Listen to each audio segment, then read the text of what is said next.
Today I will show you some ideas that you can use when comping on a 12-bar blues shuffle. Now the voicings that I like to use are a little more sophisticated than the standard dominant 7th chords that we often use on a song like this. Of course, my inspiration for these chords are the voicings that Robben Ford demonstrates in his excellent instructional DVDs from the 90s. He mentions that he found these voicings in the Mickey Baker Jazz Guitar Book, and lucky for us, they translate perfectly when being played on a 12-bar blues shuffle. The playing example will be in the key of G, and I will show you voicings that you can use on the 1, the 4, and the 5 chords. The tabs are available on my Patreon, and members of the Guitar Academy tier will have access to the tabs of every single note that I play in the playing example. Let's have a listen.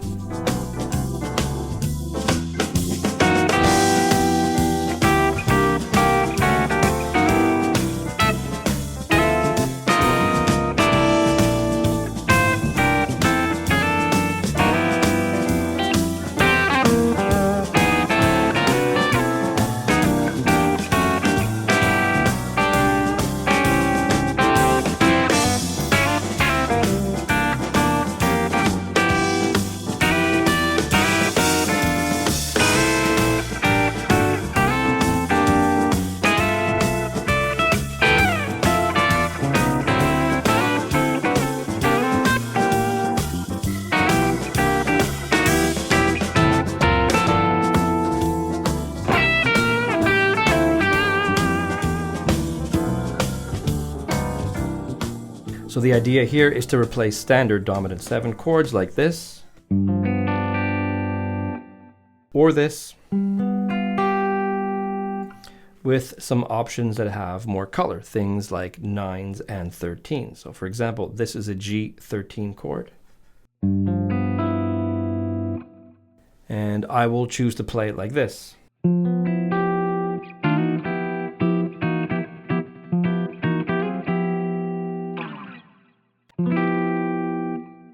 So this is a rootless chord voicing. The bass player will take care of the root. So here's our G13 that we saw earlier. If you take the root G and you bring it up to the top string, and then get rid of the root, you're left with these 4 notes, which is the exact same voicing, just played on a different string set.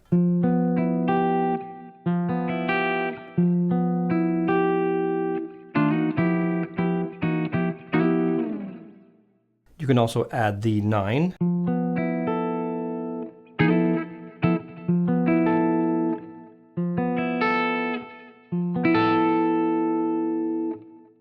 Another option is this voicing. That again is a G13.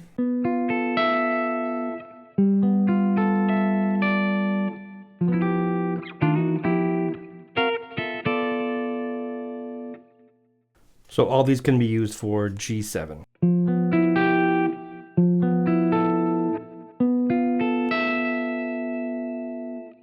Now for our 4 chord, this is a good option.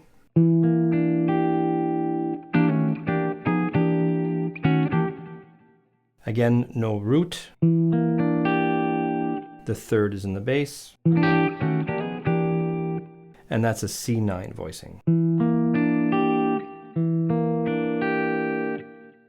You could add the 13 right here.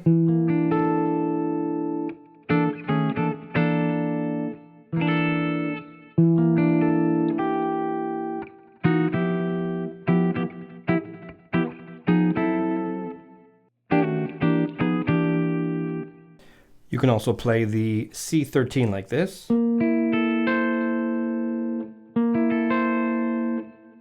Or you can add the 9 on top. And this way the voice leading is quite smooth between the 1 chord and the 4 chord.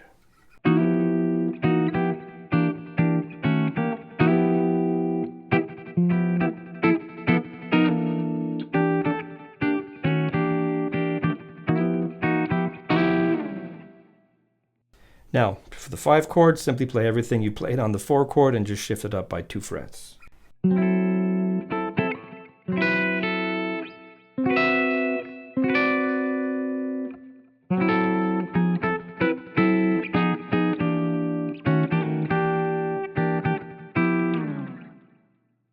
There are a couple of cool little licks that you can play from this voicing. You can do this.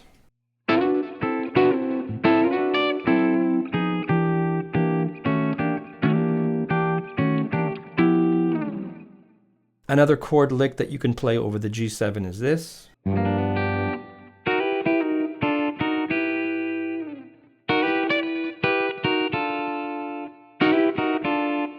So going between this E minor and D minor triad.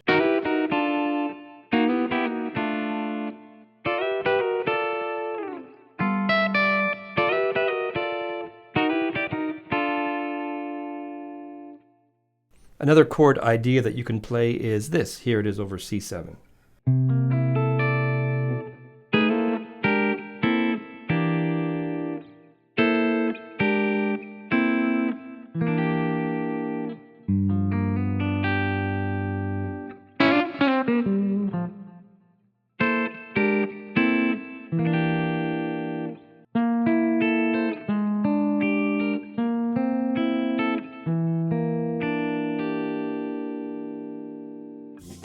Now, if you want to keep learning more ideas in the same style, I recommend that you watch this video right here, and be sure to check out my Patreon page as well.